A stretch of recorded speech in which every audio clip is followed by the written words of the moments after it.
I'm Shauna J. Cerniak, founder of Every Woman Empowered, and alongside are my co-hosts, Johnny Gallardo, international artist, and Every Woman Empowered's resident artist. And Neela Janu, certified laughter yoga instructor, founder of Let's Laugh Yig, and happiness ambassador for Every Woman Empowered. Welcome to Chickchitchat! Our special guest today is Cynthia Decore, who is an author and writer. Please help us welcome Cynthia. Welcome, Cynthia. Thank you for having me. This is really wonderful. Well, we're very happy to have you on our show. We would love for you to share a little bit of your story to our viewers so they can get a little insight about you and why we're going to be asking some of the questions that we are on today's show. Yeah, so I have a lot of experience with disability. When I was 19, I was in my second year of a nursing degree, and I woke up one day with inflammation in my dominant hand. I spent 9 of those 10 years trying to get treatment. So I was too young at first, and then I wasn't bad enough for treatment. I was told I was lying about how much pain I was in, but then the doctor was shocked when I showed up the next appointment with a cane, and they were like, "What do you need that for?" And like, "You're my doctor, you should probably know." So I've become quite passionate. Through the course of my English degree, I started looking into critical disability theory.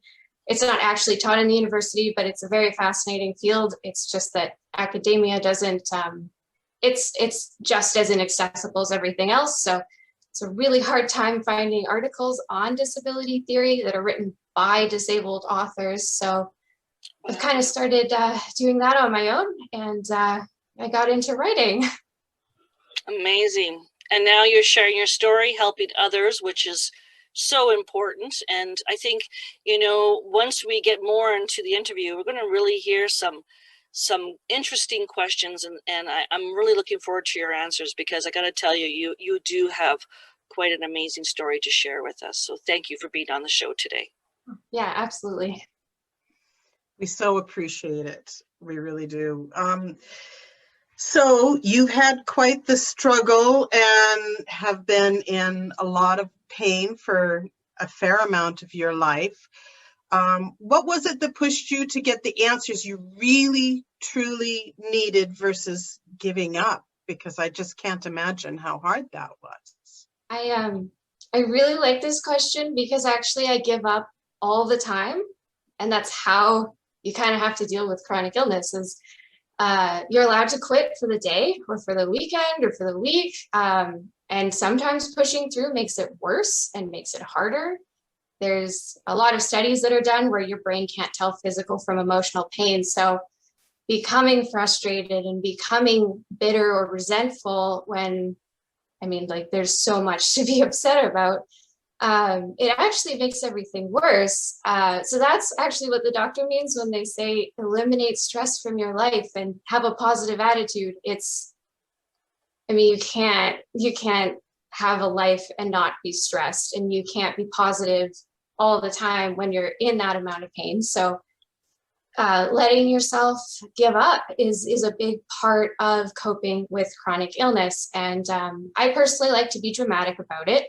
I'll, if I have a bad appointment, I'll come home and I'll kick my shoes off and I'll throw myself on my bed as gently as possible that I don't hurt myself. And I'll just plan on packing my bag. I'm quitting on being sick, and I'm going to go move into the woods, and I'm going to get a big hat with flowers on it. And there's going to be a little frog who lives in the hat as my only source of company. And that's going to be my life now. And then I have a really angry nap, and then I wake up, and, you know, maybe I don't need to move into the woods. Maybe I can keep trying, but I have to let those feelings out, and I have to do it in a way that I don't take it too seriously, because feelings aren't reality, but they do still need to be expressed. Wow, that's really fascinating. Like, I mean, I love your concept of being able to push it all out, but to be able to pull yourself back too.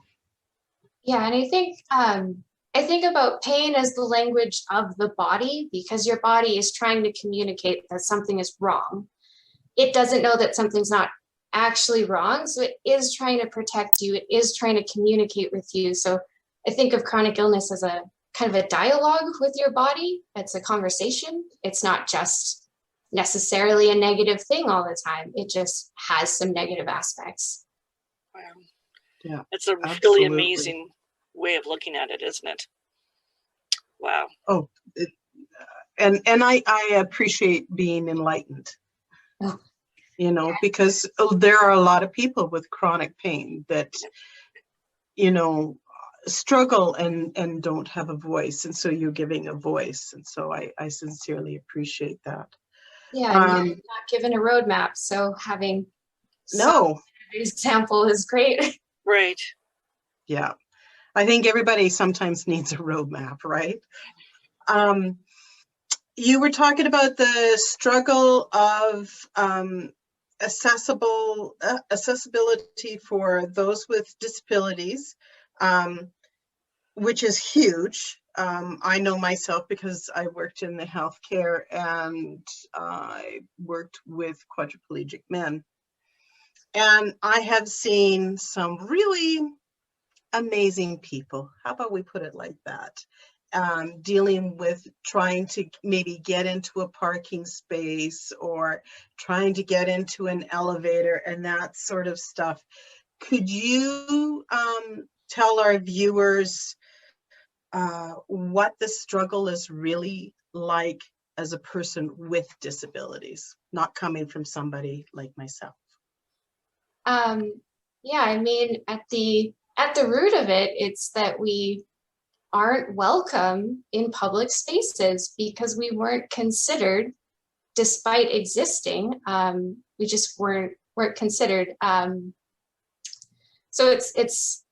I mean, accommodation can look like a lot of things. It can even be a tampon dispenser in a men's washroom to recognize that men can have periods. It's a huge issue of accessibility, but in the scope of disability, you know, there are so many examples of how frustrating it is. There's the Stony Plain emergency room entrance doesn't have disabled parking in front of it. They, of all people, probably should have noticed that, but I promised the patients notice. There's pain clinics that are on the 3rd floor and not accessible by elevator. Rheumatology clinics where the rooms are too small for a wheelchair to fit into.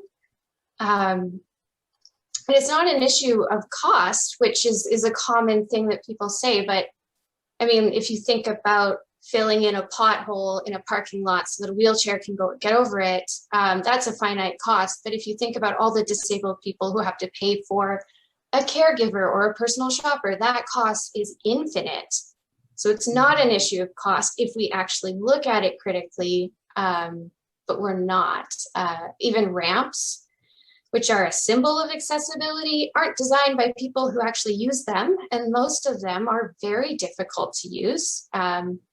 There's manual and there's power wheelchairs. Those are very different with very different needs for space and for angle, for the difficulty of getting all the way up to the ramp. And then there's a lip on the door and you can't get over anyways. Having to use separate entrances in a restaurant because the front entrance isn't accessible. I mean, all of these things are I mean, they're everywhere, they're systematic, and they're designed to make us all isolated. It individualizes the problem so that one person asking for a pothole to be filled, that's a big ask. But if you look at how many people are asking, it's no longer a big consideration. Mm-hmm. But disability is very isolated because we can't gather because we're not able to access space. So it's kind of a circular problem in itself. And it's not just access to space, but accessibility is also the environment where you are able to access yourself around others. Right. So you're not just losing space, you're losing yourself in a social interaction. You see that a lot with neurodivergence of going to an event that are supposed to be your community, but it's too loud, it's too bright, you can't engage with your community because you're overstimulated, you're shutting down, you're having a meltdown, and you're losing part of your identity and that access to it. And there's such a variance to disability. Mm-hmm. Like it's not just like everybody's in this cookie cutter approach here. Like we have such a spectrum of types of disabilities that when we have to start looking at it, we start to realize we really aren't even doing justice to our disability community at all. No. I think it only feels like a big project because we aren't doing the work. Right. You know, it's interesting that you say the sensory find here in Edmonton on I think it's one Thursday a month or such.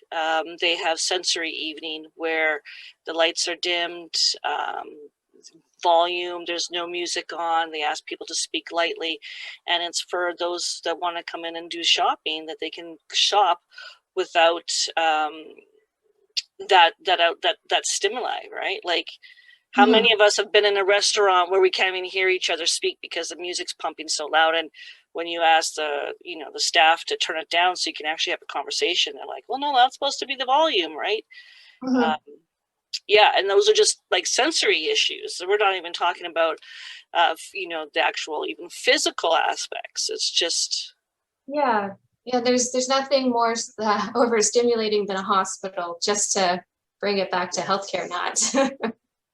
Not helping. No. All the senses. Oops, sorry, Mila. No, go ahead. There are so many disabilities that you don't physically see. And so people just assume that you're perfectly fine. And then, how dare you take this spot? Or don't you know that that's for people with disabilities? How did you get that card? And question when they really have no right to question those right. people. That's actually a big problem with wheelchair users, because a lot of them are able to walk, just not very far for very long. They can't stand for long. But if they encounter the lip on the door, they could get up and move their wheelchair, but then everybody thinks they're faking, and now they're under this public discrimination. We're very sure that everyone is trying to pretend that they're disabled to access this resource, but I'm pretty sure if you were pretending to be disabled, that's a mental illness, which is a disability. So there's no such thing. Right. Yeah. I think of my mom, before she passed, she had macular degeneration, and she looked physically fine. If she was to go into a certain grocery store, she would kind of know where everything is. She couldn't see defining things. It was all very blurred. But how many times I would have to, I'd go shopping and I'd have to say, excuse me. And, and people would be rude to her because she'd be taking that extra longer time to try and decipher what the item was, and not being, like, what do? Slap a sticker on your back and say, hey, I have a sight problem. I can't see the way you can. Like, yeah, that is what a lot of people do. I think the UK has a program where you have a badge so that people don't have to ask you why you need this special spot on the bus. You just get the priority seating. Versus, now there have many times I've had to stand on a bus, or someone's pushed me over to get on the LRT. It just, people don't want to know, and they don't want to ask. So you just have to make yourself visible anyways. Is other countries more advanced than what we are in regards to that, like doing different things for the community? I think yes and no. Comparative to Alberta, that just stopped the eugenics movement in the 70s or 80s, a lot of other places didn't do that. So that's nice, but no one's got it figured out. Right. There's no place that we can look to as the prime example, and a lot of that comes from the community not being involved in decision making. Yeah, very important. Right. One of your posts I saw, you were talking about setting boundaries, and that was a workshop topic that we've had with Every Woman Empowered before. So could you share with our audience some of those challenges surrounding boundary setting in a relationship where you're the marginalized individual receiving care? Yeah, I post a lot about boundaries because I'm still figuring that out. I mean, like the biggest thing with boundaries is if someone's not respecting your boundaries, you walk away. And with disability, sometimes you are relying on the person who's ignoring your boundaries, so you can't walk away. So it becomes immediately more difficult just to assert your boundaries. There's also this pressure of just needing more in a relationship, physically or emotionally, depending on your disability. But there's this assumption that you've filled your quota of need and you're no longer allowed to ask for anything specific to the relationship, because this person is already spending all of their energy on you and you should just be grateful, is kind of this narrative, especially with people who romanticize disability as the same thing as being helpless. So they overdo things. They question you when you try to do something on your own because maybe you couldn't do it yesterday, but disability is not linear. It can be different day to day, and you have to be able to have that conversation with someone. And there's kind of this savior dynamic in a lot of relationships. It can be very hard to set a boundary with someone who's not willing to learn about the disabled experience.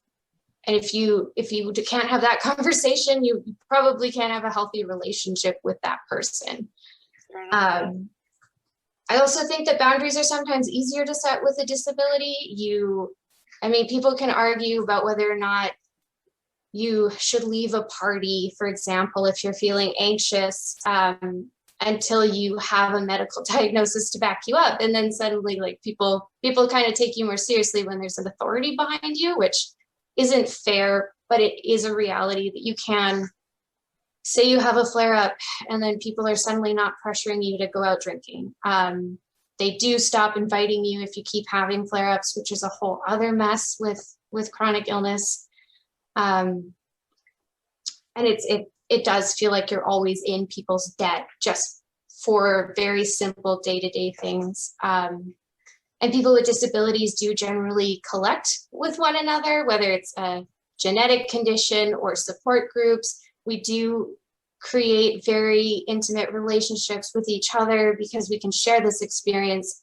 But then boundaries get even more complicated because we're both always in a crisis. You know, if I'm in a lot of pain, but they're in a hospital, which one do we prioritize? And it's always either of us can say no at any point, and we'll just figure it out, is kind of the way that we go about it. You also have to set boundaries that you never would have had to set if you were disabled. I had a friend she was in the hospital and she was unconscious, and the nurse told her husband, you need to call her family, it might be time. So he did. He called her mom. She lived a couple hours out of the city. She didn't pick up the phone, didn't answer his texts. There were a lot of them, but she still came to St. Albert for a hockey league game for her son during those 3 days that they weren't sure she was going to live. So now my friend is dying in the hospital. Her mom is 20 minutes away and refusing to come visit her. So she has to figure out how to have this boundary and conversation with her mom that if this hadn't happened, she would have assumed wouldn't need a conversation. So it becomes really hard to navigate. And I think the more that you've internalized shame about your disability, the harder it is to assert your boundaries. That makes sense, yeah. Wow. I mean, it's great that you are able to build these communities, but I can understand those sort of dynamics that you have to validate each other's feelings regardless of how intense it is. You kind of mentioned this before, but I've noticed throughout COVID, we're all experiencing these virtual events. We're all getting to meet and things like this. Festivals like Pride and Fringe and Festival of Trees are going online. So you shared some insight about what events were like for someone with disabilities before the pandemic. What are you hoping for future events and what those will look like? I'm hoping that virtual events continue because they are a step in the right direction. They are not the same thing as accessibility. So it's not just like we have it available virtual, we've checked that box, we're moving on. I mean, it's the diversity of accessibility, as I've already kind of talked about. It's not as simple as having something online, because that requires a webcam and a microphone and a computer. Not everyone has that. A lot of people with disabilities are below the poverty line. So it's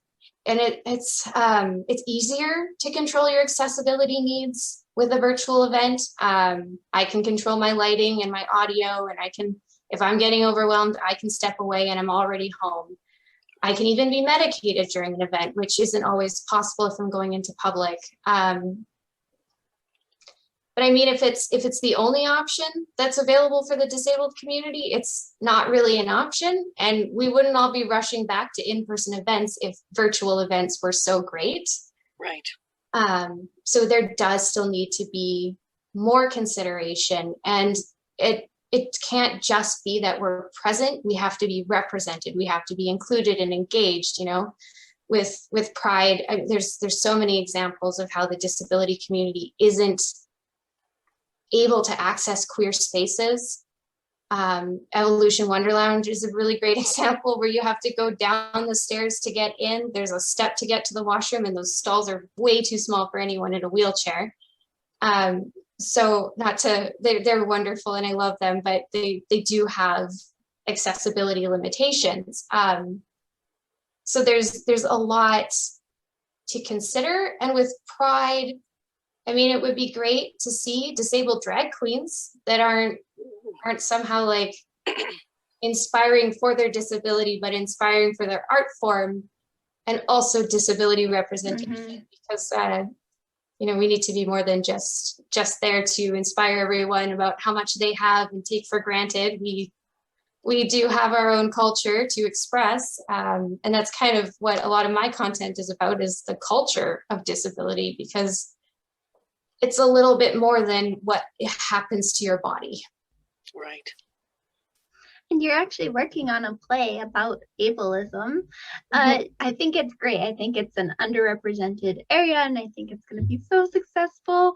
If you could have any celebrity take part or endorse in that, who would you want it to be and why? I actually looked up an article about celebrities with disabilities, and a lot of the articles were called Celebrities Who Overcame Their Disabilities. I did not like that title, so I thought I'd just mention it. Probably they just make enough money that they can meet their access needs. But Jamila Jamil and Lady Gaga are very vocal about their experiences of disability. I think within Canada, Andrew Gurza, who writes the Disability After Dark podcast, he's the host. He does a lot of advocacy online. I do intend to reach out to him actually for information about this play. Locally, I want to say janisirwin, just so that I can get her attention. Hi, Janice. Wow. Yeah. That's a good list. Cool.